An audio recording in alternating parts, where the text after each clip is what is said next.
why it may be difficult, and we'll see as we go along. We could have a whole quarter just on this one chapter and never really explore all the possibilities of what's taught here. But never fear. I'm confident that in our time together that we can get what Jesus really his important message for his disciples and therefore for us. There's a lot of ambiguity and all kinds of crazy things that come out of this chapter.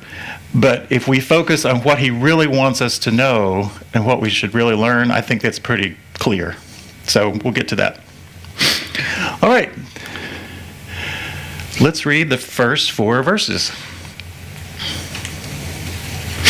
As he was going out of the temple, one of his disciples said to him, "Teacher, look, what massive stones!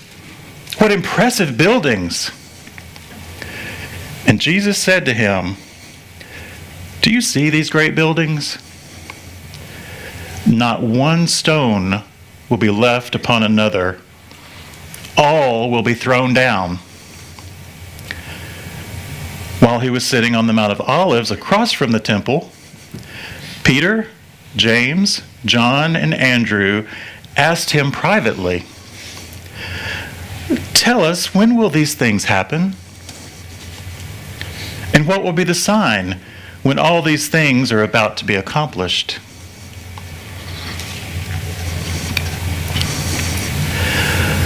All right, he's finished with his time in the temple for the day. They're headed back to Bethany, apparently. A comment is made about the temple, and it is an impressive complex. Herod the Great built it to where it is at this point in time. It's not, of course, the glory of Solomon's temple, but after that destruction, Herod the Great decided, I'm going to show my greatness by making sure the temple complex is impressive. The complex walls itself encompass 35 acres. So it's a large area when you think about it being the temple complex. And we won't get into all the things about the temple, the areas and all that, but these stones that it was made up of, a majority of them were 2 to 5 tons apiece. So if you were maybe this disciple was from Galilee and had never seen the big city, and he saw this, he was impressed just by walking out of the temple, what it looked like, and he makes this comment. And Jesus says, "It is great. Do you see the great building? Well, it's not going to last."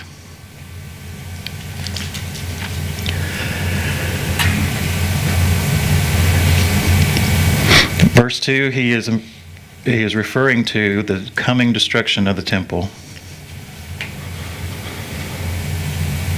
And then the 4 ask 2 questions. When will these things happen, and what will be the signs? And as I said, the difficulty in this passage is that he seems to refer to several things, and we'll get to it. Part of it is, what is the last days? In other words, the time frame from Jesus' death to his return, his resurrection really, and to his return in the future, that is the last days. Then there's what he's referred to here as the destruction of the temple. And then you'll see as we go through, he even alludes to or compares that to his second coming. So there's a lot of stuff here. And in their question, what started it was the discussion, Jesus' statement that the temple is going to be destroyed. With the questions, it says, "Tell us when these things will happen," not this thing, these things.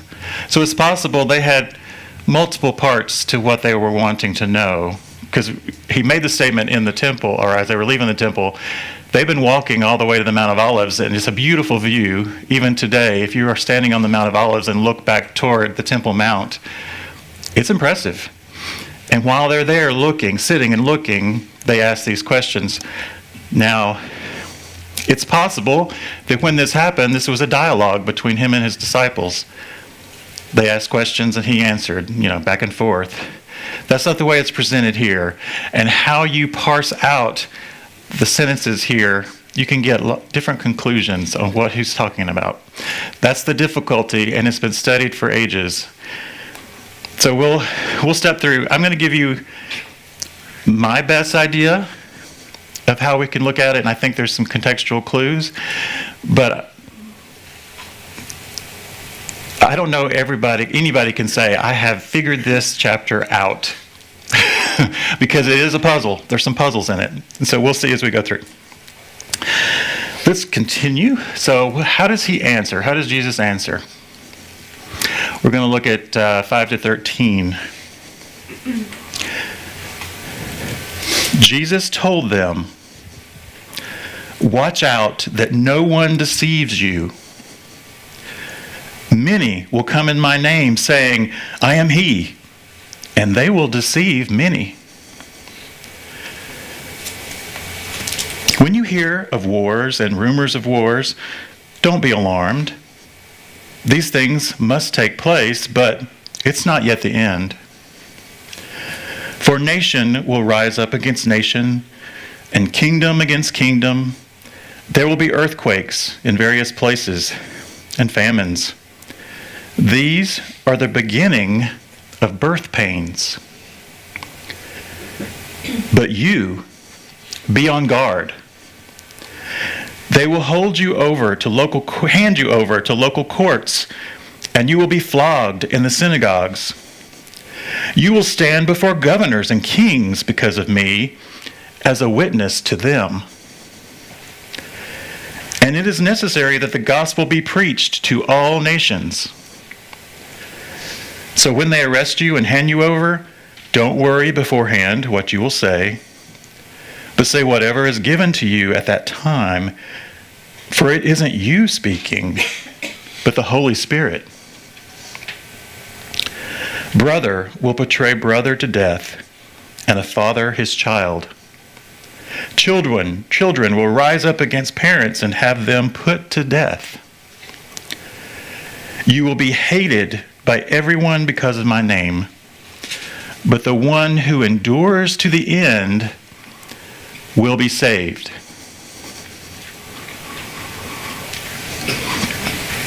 Now, the characteristic word of this whole chapter, and a lot of times it gets overlooked, is a Greek word that's translated twice in this. In verse 5, it translates to watch out.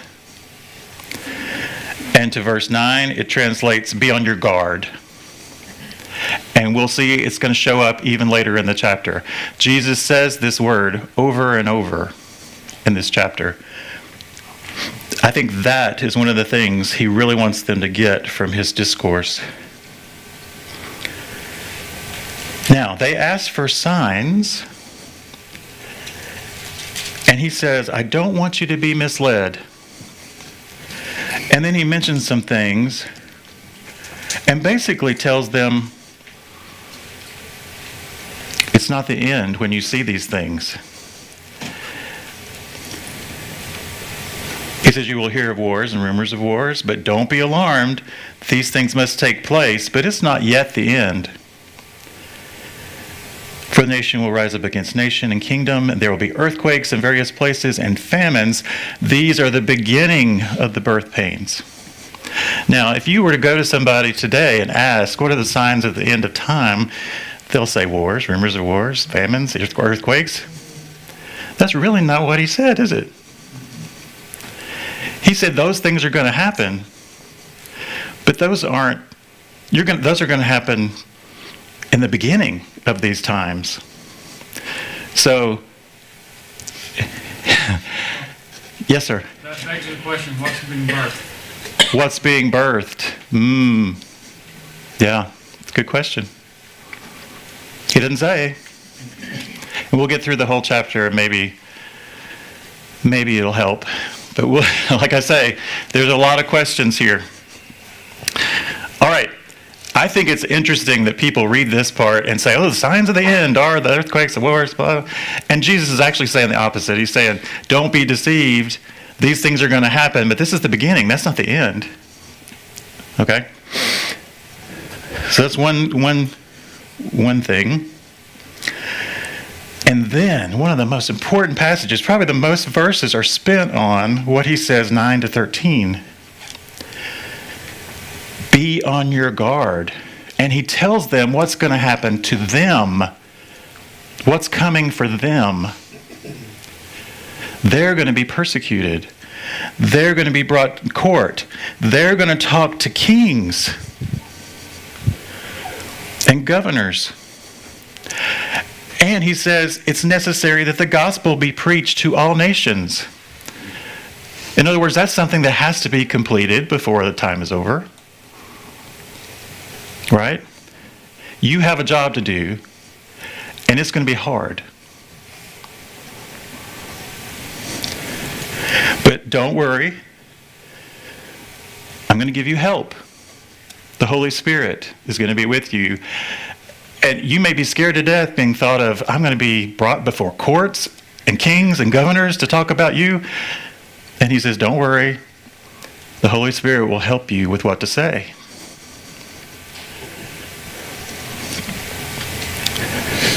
And then he talks about the problems that will happen between brothers and brothers, children and their parents, being hated because of the name of Jesus. This isn't that rosy Messiah picture that some of them probably signed up for, is it?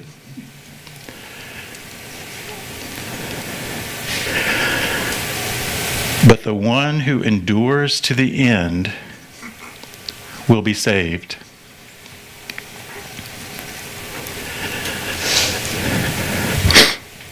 I really wish this part of the chapter wasn't overlooked because of the rest of it. We get so tied up in trying to decipher the rest of it, we don't think about this.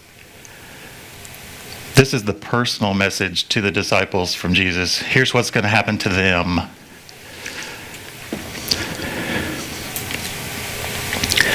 All right, let's continue. 14 to 19. When you see the abomination of desolation standing where it should not be, let the reader understand, then those in Judea must flee to the mountains. A man on the housetop must not come down or go in to get anything out of his house, and a man in the field must not go back to get his coat. Woe to pregnant women and nursing mothers in those days. Pray it won't happen in winter, for those will be days of tribulation, the kind that hasn't been from the beginning of creation until now and never will be again. All right. So right away, the question is, my goodness, what is the abomination of desolation? And this has been debated for centuries, but we have some clues. He's not bringing this out of nowhere. He's referring to the Old Testament. All right, who's my reader seat for Daniel 11:31? The armed forces will rise up to desecrate the temple fortress and will abolish the daily sacrifice. Then they will set up the abomination that causes desolation. All right. In Daniel, the abomination of desolation is mentioned at least 3 times. This is just one of the times. In Daniel's visions and in his being, what's going to happen in the future. His forces will rise up and desecrate the temple fortress. They will abolish the regular sacrifice and set up the abomination of desolation. It describes outside forces coming and doing things to the temple.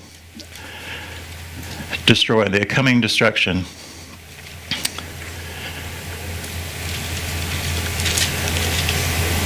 So Jesus used those same words. When you see that, then flee to the mountains.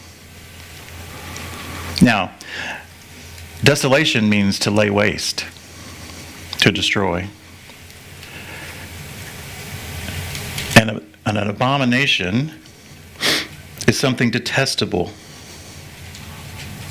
It's often used in the Old Testament related to idolatry, sacrilege. So, Jesus is telling them, when you see that, when you see the abomination, flee to the mountains. Get out of the city. When you see, flee. And it needs to be quickly. He talks about if you're on the rooftop, a lot of these rooftops, terraces, had stairs that were on the outside.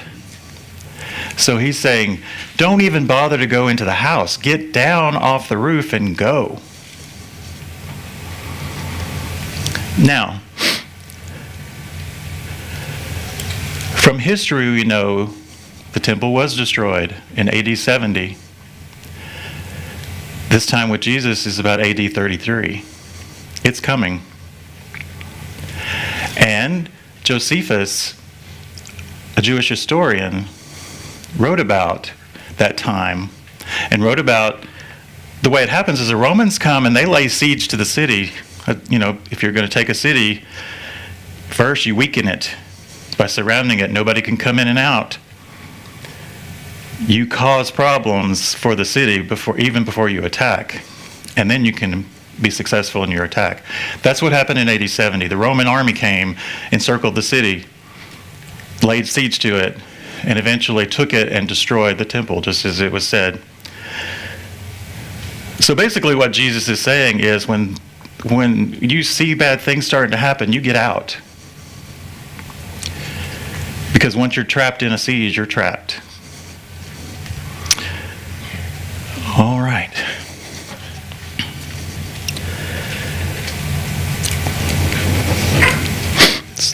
So, destruction of Jerusalem that he was asked about. He continues.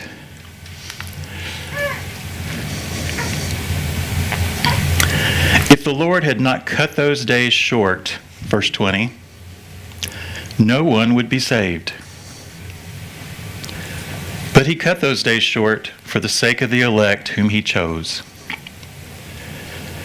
Then if anyone tells you, see, here's the Messiah, see here, see there, do not believe it. For false messiahs and false prophets will arise and will perform signs and wonders to lead astray, if possible, the elect. And you must watch. Again, that warning. I have told you everything in advance. So the question is, what's debated is what those days are in verse 20. What days is he talking about? Because like I said before, we sort of already talked about the general time from resurrection to the end of time. The beginning signs of the birth pains and what might happen and the persecution of the disciples, blah, blah, blah. And then he talks about the destruction of Jerusalem. If you go actually look at the Greek text, the word those is not there. It says, if the Lord had not cut days short.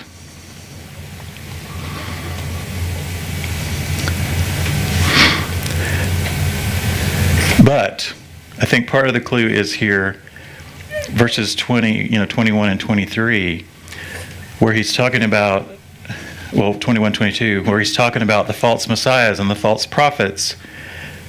He is returning to the theme he talked about back in verse 5 and 6. Again, verse 5, watch out that no one deceive you. Many will come in my name, saying I'm he, and they will deceive many. Part of what's going to happen is there going to be false messiahs, false prophets, and he warns them again about it. It's possible. Some people have said about cutting the days short. If God allowed time to run on, that humanity would eventually destroy itself.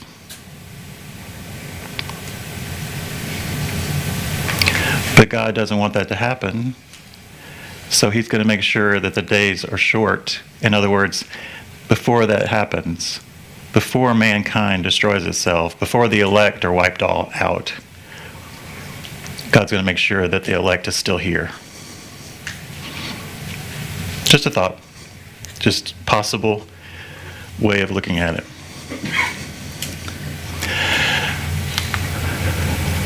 So let's look at verses 24 to 27.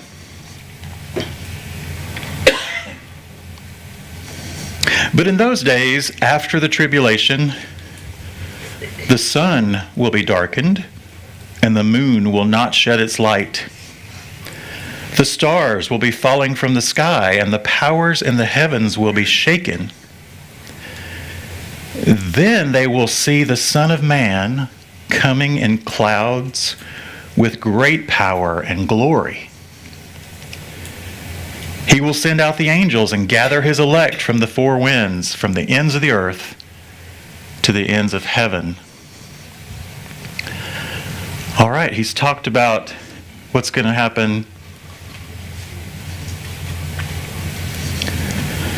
in a general sense, the beginning of the birth pains. He's talked about what's going to happen to the disciples. He's talked about the destruction of Jerusalem. And now he said, after the tribulation, and he talks about these celestial events that are going to happen. The sun darkened, the moon no light, the stars falling. The powers in the heavens will be shaken. And then the Son of Man will come in the clouds with great power and glory. He will send out the angels and gather his elect from the four winds. All right. Sounds like the second coming. Jesus is coming back.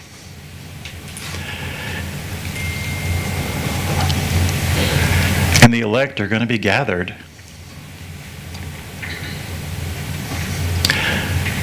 Again, he is using language.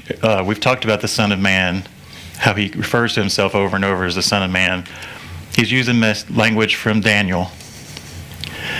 And I have asked someone to read Daniel 7, 13 and 14. I was watching in the night visions, and with the clouds of the sky, one like a son of man was approaching. He went up to the Ancient of Days and was escorted before him. To him was given ruling authority, honor, and sovereignty. All peoples, nations, and language groups were serving him. His authority is eternal and will not pass away. His kingdom will not be destroyed. All right, Daniel saw a vision of the Son of Man coming with the clouds of heaven with glory and power. And he's going to have a kingdom that will never be destroyed. So Jesus is using that language here to describe the Son of Man coming.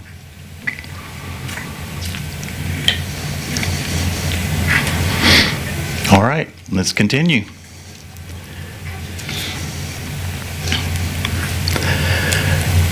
Learn this lesson from the fig tree. As soon as its branch becomes tender and sprouts leaves, you know that summer is near. In the same way, when you see these things happening, recognize that he is near at the door. Truly, I tell you, this generation will certainly not pass away until all these things take place. Heaven and earth will pass away, but my words will never pass away. Is this when the rapture happens? No, ma'am. I don't. Don't open that can of worms. No, I don't think so. And here's how I would try to talk about this. Jesus, as he often does, uses a brief parable. And in my translation, it uses the word lesson. But if you look at the Greek word, it's actually the Greek word parable. You know, the Greek letters for parable. And it's just a simple, when a fig tree starts to sprout, summer's coming. Has summer come yet? No, but it's coming.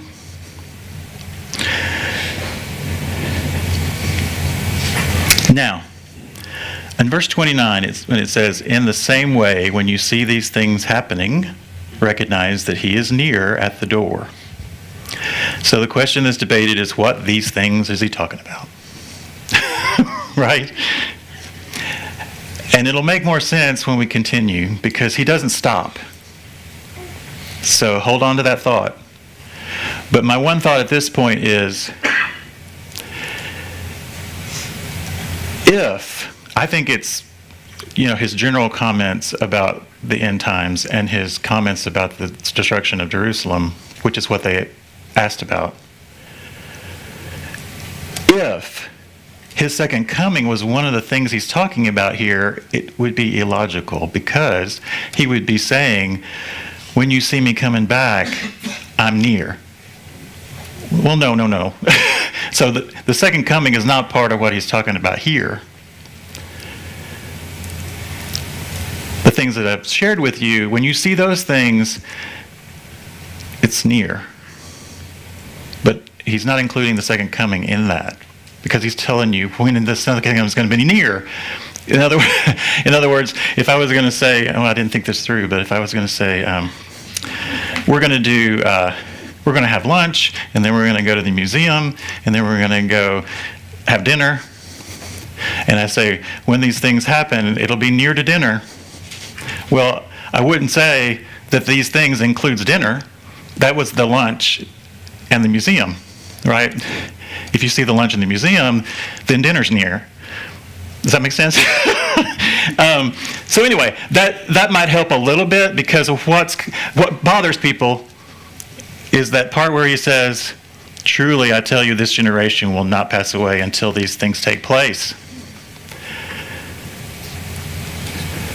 So it makes sense, it's important to me that when you logically look at it, the second coming is not what he's talking about. It's not one of those things. People in the first century church had a problem with that too, because Peter has to tell people, quit selling your stuff and stand on your rooftop waiting for him to come back. Right. So, near in this language, in the Greek, doesn't mean, well, I'll get to that in a minute. It doesn't mean immediately. It means it's coming. So anyway, let's move on, because I think the next part clears up a lot.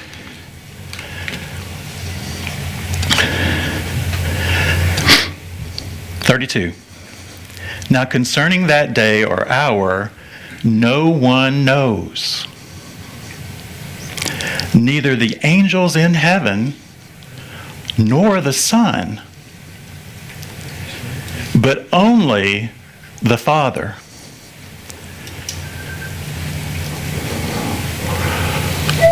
That's pretty strong.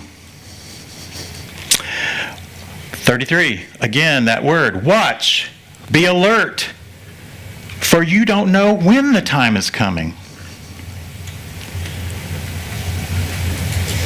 It's like a man on a journey who left his house, gave authority to his servants, gave each one his work, and commanded the doorkeeper to be alert.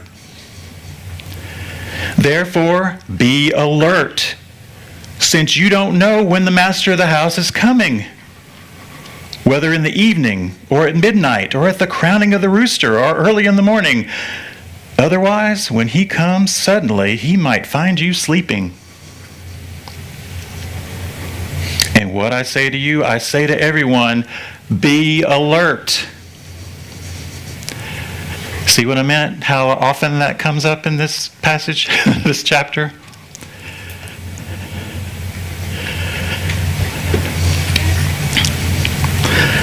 No one knows.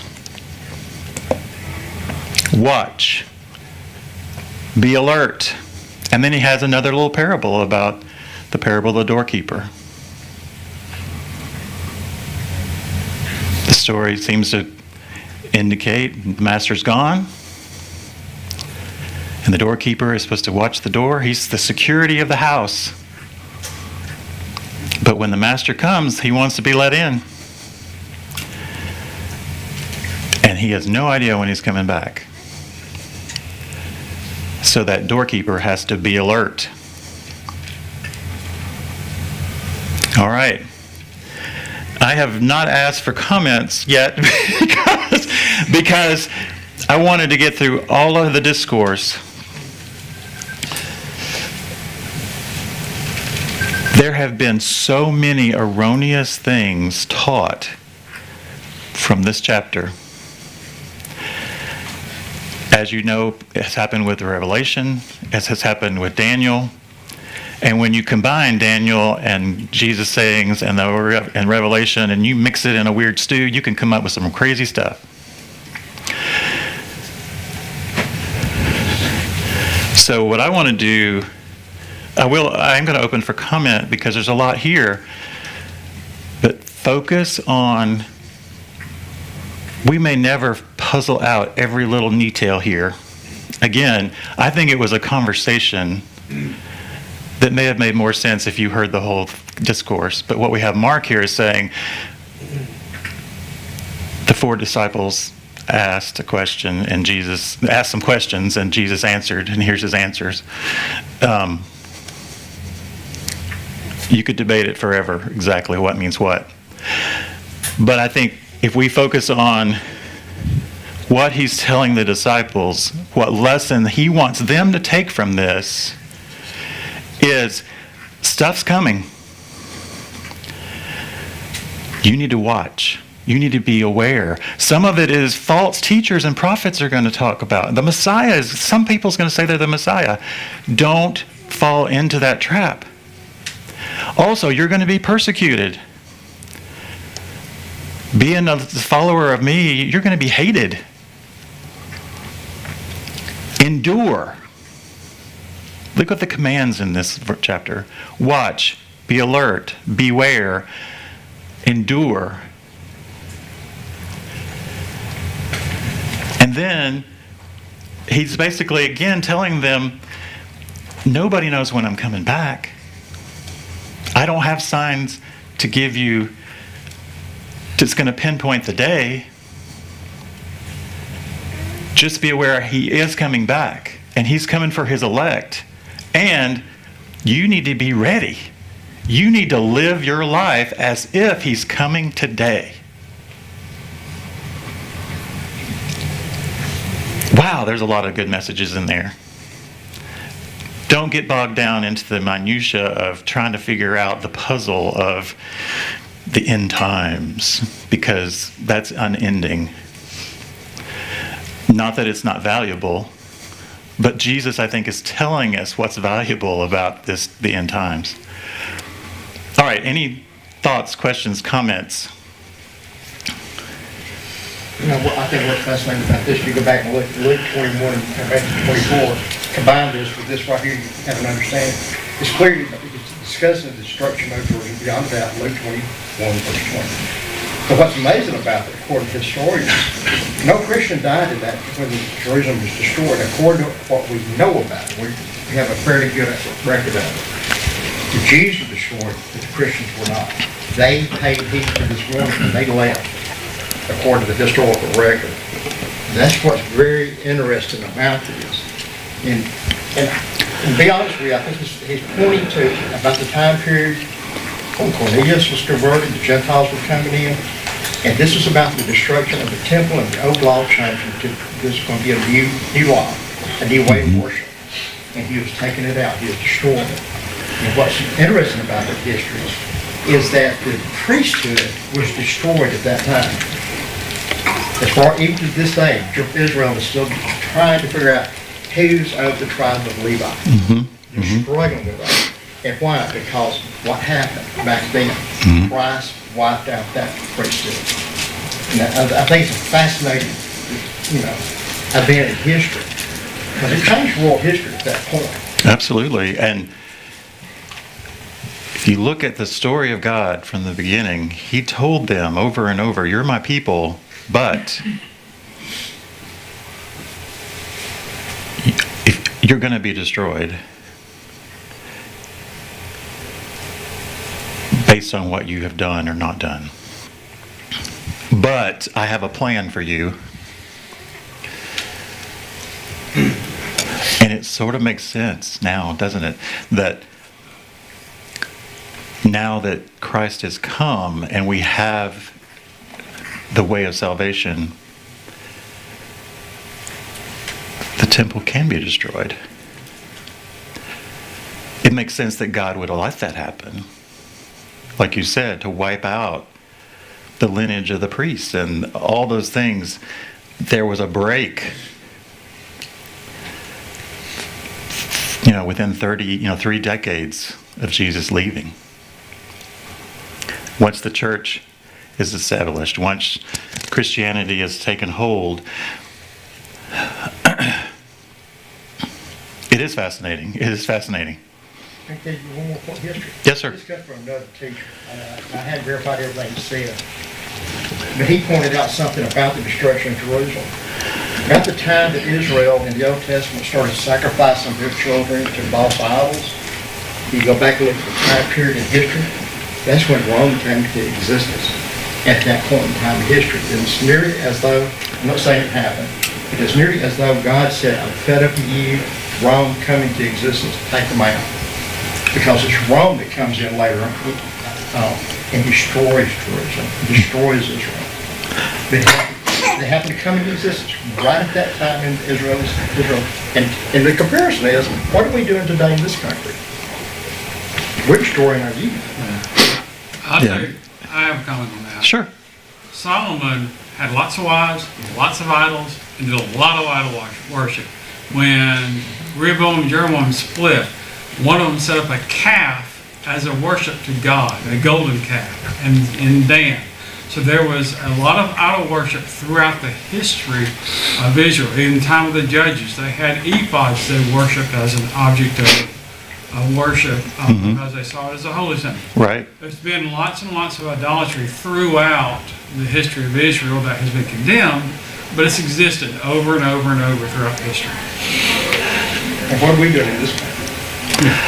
I like what you said about the Roman Empire because God tells us that in the fullness of time, I sent my son. It was the right time. The Roman Empire had a purpose. Part of it is the destruction of Jerusalem. Part of it is the persecution that spread the church around the world.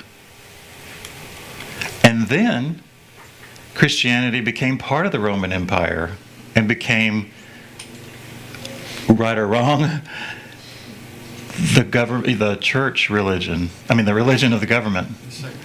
Secular, yeah. Isn't that amazing? Daniel. Rome was part of one of the prophecies in Daniel. I want to add, I forgot to add this, what you just said, about the destruction of Jerusalem and spread of the church. The church was sitting there in Jerusalem and not doing what God said. And when Rome came in, they had to leave.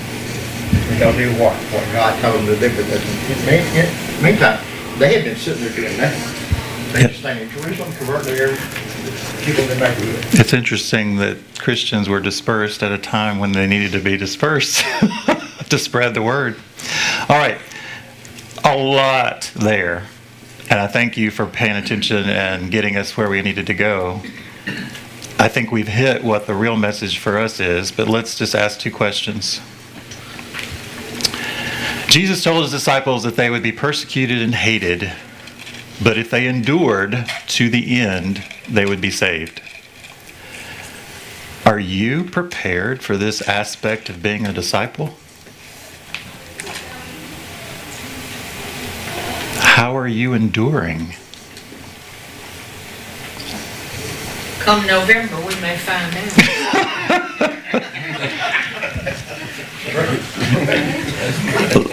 I'm not going to comment there, but other to say, sometimes God gets our attention with hardships.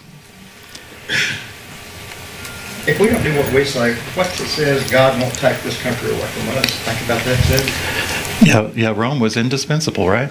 Right. He brought it wrong. Who would God send him to take us out? Yeah. The point is here, Don't worry. Don't be consumed with the worry about the negative, because it could happen and will happen. We've been told, he told us it would. Endure. Be alert. Watch. He tells us what to do, no matter what happens. All right. The repeated command of Jesus in this chapter is to watch. Well, I just said it. Watch out, be on guard, and be alert. Are you being faithful and living in a state of constant preparation for his return? Man, this sort of hits you when you think, I just want to retire and be comfortable. If our goal, man, I want to get my house, I want to get my car, I want to have my kids out of the house, I want to finally get, I know in all stages of life, if I only could get my degree, if I could only get my wife, if I only could get kids, if I could only... We pursue the perfect comfort. Jesus didn't promise that. We have to live as if he's coming back. We don't want to be disappointed. If your main motivation is to have that mansion and you bought it, you're moving in next week and Jesus comes today. Your first thought's not going to be, oh, I'm so disappointed I didn't get my mansion here. But that's the way we live, right? All right, we're out of time. Thank y'all. 2 more weeks.